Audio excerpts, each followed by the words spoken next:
BNP আবারও নির্বাচন নিয়ে সমস্যা দেখছে।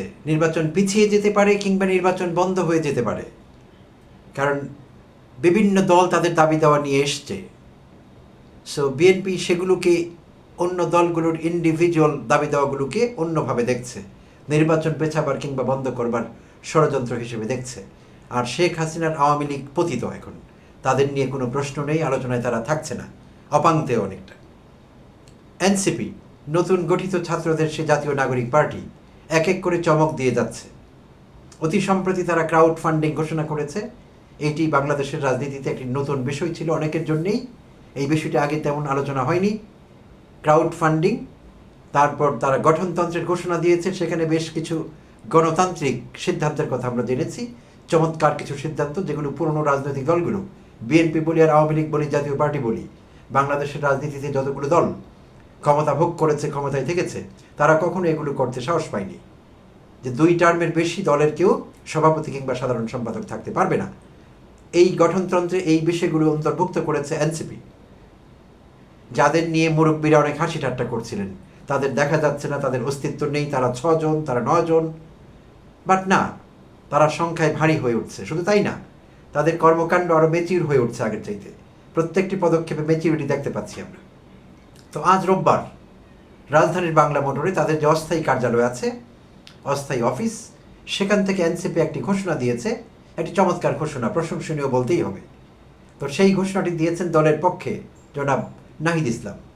আর সেই ঘোষণাটি হলো দেশ গড়ায় জুলাই পদযাত্রা, দেশ গড়তে জুলাই পদযাত্রা, এই নামে তারা একটি ঘোষণা দিয়েছে। আর সেই ঘোষণার কার্যক্রমটি হবে পুরো জুলাই মাসব্যাপী চলবে।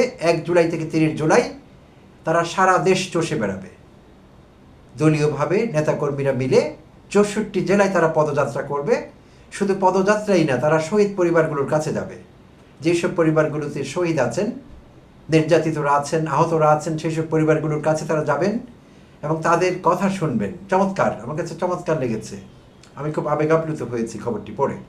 সো তারা ঘরে ঘরে যাবেন যেখানে শহীদ কিংবা আহত পরিবার আছে, পরিবারের সদস্যরা জুলাই অভ্যুত্থানে অংশগ্রহণ করে আহত হয়েছেন, শহীদ হয়েছেন, সেই সব পরিবারগুলোতে তারা যাবেন এবং তাদের কথা শুনবেন, তাদের আকাঙ্ক্ষার কথা শুনবেন।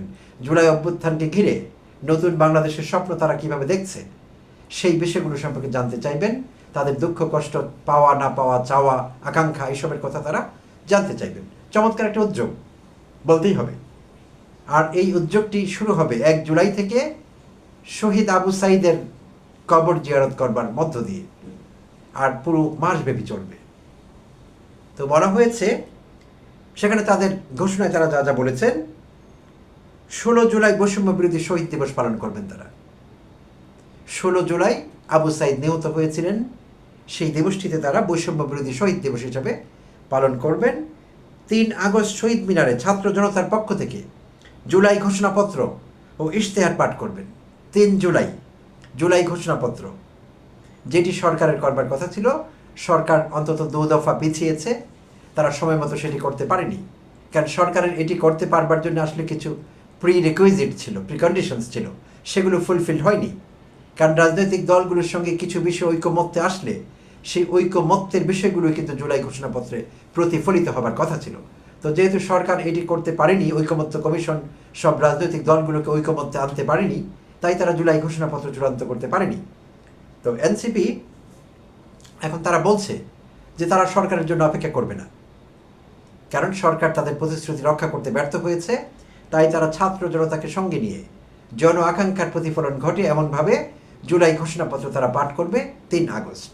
আর সেটি এই জন্যে করবে কারণ গত 2024-এর 3 আগস্ট, প্রিয় দর্শক, আপনাদের নিশ্চয়ই মনে আছে, প্রথমবার নাহিদ ইসলাম ঘোষণা করেছিলেন জাতীয় প্রেস ক্লাব থেকে 1 দফা, হাসিনা তুই কবে যাবি, সেই 1 দফা।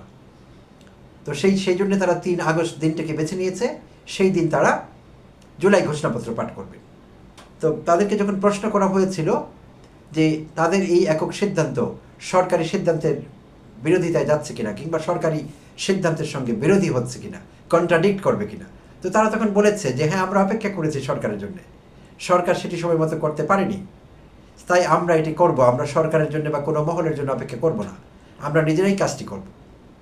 তো নাহিদ ইসলাম এটি যদিও যোগ করেছেন যে আগস্ট মাস পর্যন্ত সরকার হয়তোবা সময় পাচ্ছে যদি সরকার এর মধ্যে করে ফেলেছে ভালো, যদি না হয় তাহলে তারা নিজে থেকে সেই ঘোষণাপত্র পাঠ করবে। এর বাইরে তারা আরও যা যা করবেন,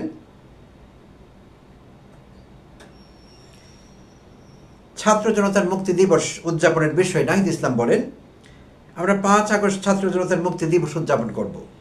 এদিন শেখ হাসিনা পালানোর মাধ্যমে গণ অভ্যুত্থান প্রাথমিক বিজয় অর্জন করেছিল। বাংলাদেশের মানুষ নতুন করে স্বাধীনতা ও মুক্তি লাভ করেছিল। ফলে সেই মুক্তি উদযাপনে আমরা মুক্তি দিবস উদযাপন করব। তো এটি একটি চমৎকার বিষয় বলতেই হবে। এবং তাদেরকে এটিও জিজ্ঞেস করা হয়েছিল, তারা যখন পদযাত্রা করবেন তারা কোনো নিরাপত্তার সিকিউরিটি থ্রেট ফিল করছেন কিনা। তো সেখানে এই প্রশ্নের উত্তর দিয়েছেন হাসনাত আবদুল্লাহ। তিনি বলেছেন, এই ধরনের কিছু হলে তাদের প্রস্তুতি আছে। বৈষম্য বিরোধী ছাত্র আন্দোলনের নেতৃবৃন্দ সেটা মোকাবেলা করবেন, সেই সক্ষমতা তারা রাখেন এবং তাদের প্রস্তুতি আছে। তো বোঝা গেল যে তারা সব দিক ভেবে চিনতে এই সিদ্ধান্ত নিয়েছেন এবং কি কি অডস তাদের মোকাবেলা করতে হতে পারে, প্রতিকূল অবস্থা, সেইটিও কিন্তু তারা ভেবে রেখেছেন। তো চমৎকার, উদ্দীপ্ত হওয়ার মতো, উজ্জীবিত হওয়ার মতো ছাত্র জনতার জন্য একটি ঘোষণা এবং নিঃসন্দেহে একটি প্রশংসনীয় পদক্ষেপ বলতেই হবে। আর আমরা তাদের কাছ থেকে এক এক করে এরকম ক্রিয়েটিভ আইডিয়াগুলো পাচ্ছি। আমি সত্যিই মুগ্ধ, কারণ এই আইডিয়াগুলোকে অবশ্যই ক্রিয়েটিভ বলতে হবে। আমরা এই বিষয়গুলো খুব একটা দেখেছি আগে, এরকম মনে হয়নি।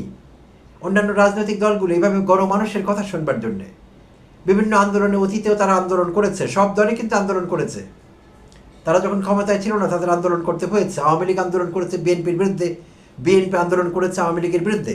তো আমরা কখনো দেখিনি এইভাবে সংঘবদ্ধভাবে, দলীয়ভাবে তারা পুরো দেশব্যাপী শহীদ পরিবারের কাছে যাবেন, আন্দোলনে নির্যাতিতদের কাছে গিয়েছেন, তাদের কথা শুনবার চেষ্টা করেছেন। আমরা এই বিষয়গুলো দেখিনি। বিচ্ছিন্নভাবে হয়ে থাকবে, কিন্তু এরকম সংঘবদ্ধভাবে না, হয়নি। তাই আমাদের এই বিষয়টিকে প্রশংসা করতেই হবে এবং তাদের প্রত্যেকটি ভালো কাজের প্রশংসা আমরা করব, যাতে করে নতুন এই দলটি দাঁড়াতে পারে। তারা উৎসাহিত বোধ করে। অন্যরা তাদের ডিমোরালাইজ করবার চেষ্টা করছে, আমরা প্রতিনিয়ত দেখছি। তাদের অর্জনকে খাটো করবার চেষ্টা করছে, তাদের অভ্যুত্থানকে ছিনতাই করবার চেষ্টা করছে, হাইজেক করবার চেষ্টা করছে বিভিন্ন কৌশলে, আমরা দেখছি সেটি। বাট আমরা আছি তাদের সঙ্গে, ছাত্র জনতা। তাদের দল করতে হবে এমন কোনো কথা নেই, আমি এনসিপির কেউ না। বাট তাদের যে ত্যাগ, তারা আমাদের জন্য যে অর্জন নিয়ে এসেছেন, সেটিকে খাটো করে দেখবার কোনো সুযোগ নেই। তাই এটি আমাদের নৈতিক দায়িত্ব, সবার নৈতিক দায়িত্ব আমি মনে করি। তাদের সঙ্গে দাঁড়ানো, তাদের পাশে দাঁড়ানো, তাদের মনোবল সৃষ্টি করা, তারা ভুল পথে যদি পরিচালিত হন কোনো কারণে তাদের পথ দেখানো, তাদের ভুলগুলো ধরিয়ে দেয়া, ভালো কাজের প্রশংসা করা, এগুলো আমাদের করতেই হবে। প্রত্যেকের নৈতিক দায়িত্ব আমি মনে করি।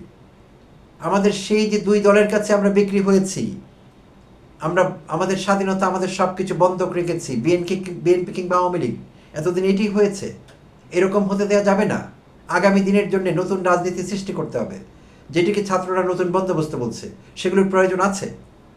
তারা নানান ঘাত প্রতিঘাত পেরিয়ে, প্রতিকূল পরিস্থিতি পেরিয়ে একটা সময় তারা ভালো অবস্থানে আসবে এবং তারা এই দেশে একটি প্রতিষ্ঠিত রাজনৈতিক দল হিসাবে গড়ে উঠবে।